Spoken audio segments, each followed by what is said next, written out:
Do you ever find yourself putting off important tasks that you know you should do, but you just don't feel like doing them? Do you ever wish you could stop procrastinating and start doing them? If you answer yes to any of those questions, then this video is for you. Welcome to Factnasium, the channel where we explore the science behind everyday phenomena. Today, we're going to share with you 6 science-based hacks that can help you stop procrastinating and start doing. These hacks are based on the latest research in psychology, neuroscience, and behavioral economics, and they're proven to work for many people. So stay tuned and don't forget to hit that like and subscribe button if you enjoyed these videos. Before we dive into the hacks, let's quickly review what causes procrastination. According to research, there are 4 main factors that contribute to procrastination: value, expectancy, time, and impulsiveness. Value refers to how much you enjoy or find meaningful the task that you need to do. Expectancy refers to how confident you are in your ability to complete the task successfully. Time refers to how far away the deadline or reward for completing the task is. And impulsiveness refers to how easily you get distracted by other things that are more tempting or rewarding than the task at hand. So how do we use these 4 factors to overcome procrastination? Well, the basic idea is to increase the value and expectancy of the task, while decreasing the time and impulsiveness of the situation.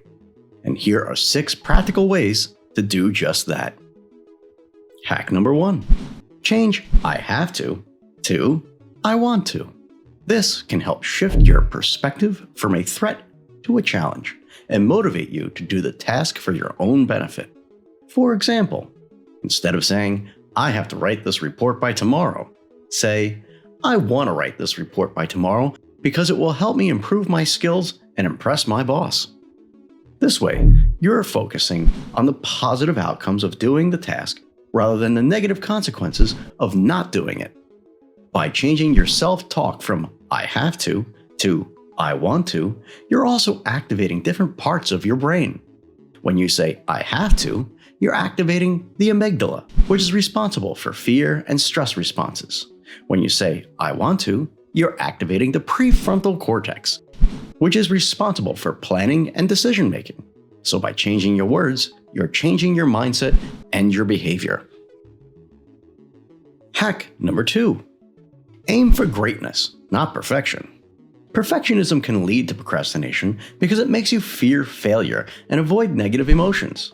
Instead of focusing on your intrinsic value and your progress, you focus on your performance and your position. For example, instead of saying, "I want to write a great report," you say, "I want to write a perfect report that will get me a promotion." In this way, you're setting unrealistic expectations for yourself and putting too much pressure on yourself. By aiming for greatness, not perfection, you're accepting that mistakes are inevitable and learning opportunities. You're also celebrating your achievements rather than criticizing your shortcomings. For example, instead of saying, "This report is not good enough," say, "This report is good enough for now." This way, you're acknowledging your effort and your improvement rather than your flaws. By aiming for greatness, not perfection, you're also activating different parts of your brain. When you aim for perfectionism, you're activating the anterior cingulate cortex, which is responsible for error detection and conflict resolution. When you aim for greatness, you're activating the ventral striatum, which is responsible for reward processing and motivation. So by changing your goals, you're changing your emotions and your actions. Hack number 3. Break up large projects into smaller tasks. This can help you overcome the overwhelming feeling and boredom that often accompany big tasks. Smaller tasks are easier to start and finish and can give you a sense of accomplishment. For example, instead of saying, "I need to finish this project by next week," say, "I need to finish this part of the project by today." This way, you're creating manageable milestones for yourself and tracking your progress. By breaking up large projects into smaller projects, you're also activating different parts of your brain. When you face a large project, you're activating the insula, which is responsible for pain perception and aversion. When you face a small task, you're activating the nucleus accumbens. which is responsible for pleasure perception and attraction. So by changing the size of your tasks, you're changing your attitude and your behavior. Hack number 4. Find productive reasons to keep working on tasks and commitments. This can help you focus on your why, or the benefits of completing the task. For example, instead of saying, I need to study for this exam, say, I want to study for this exam because it will help me learn something new and pass this course. This way, you're connecting the task with your values and your goals. By finding productive reasons to work on tasks and commitments, you're also activating different parts of your brain.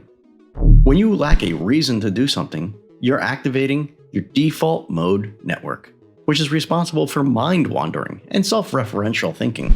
When you have a reason to do something, you're activating the salience network, which is responsible for attention allocation and goal-directed behavior. So by changing your reason, you're changing your focus and your behavior. Hack number 5. Do some psychological trickery. You can trick yourself into doing the task by using techniques such as the Pomodoro method, which is working for 25 minutes and taking a 5-minute break. The 5-minute rule, starting with just 5 minutes and deciding if you want to continue. Or the next action sequence, asking yourself, what's the next action you would take if you did the task? These techniques can help you overcome the inertia and resistance that often prevent you from starting or continuing a task. By doing some psychological trickery, you're also activating different parts of your brain. When you avoid doing something, you're activating the dorsal anterior cingulate cortex, which is responsible for effort evaluation and cost-benefit analysis.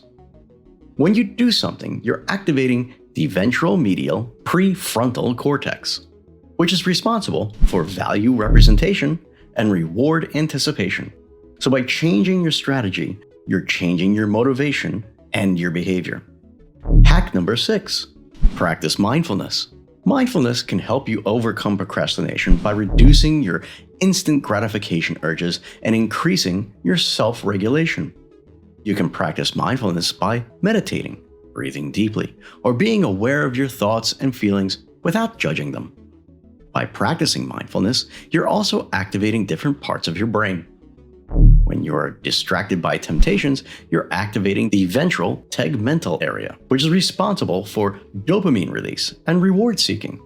When you're focused on your work, you're activating the dorsolateral prefrontal cortex, which is responsible for executive control and goal maintenance.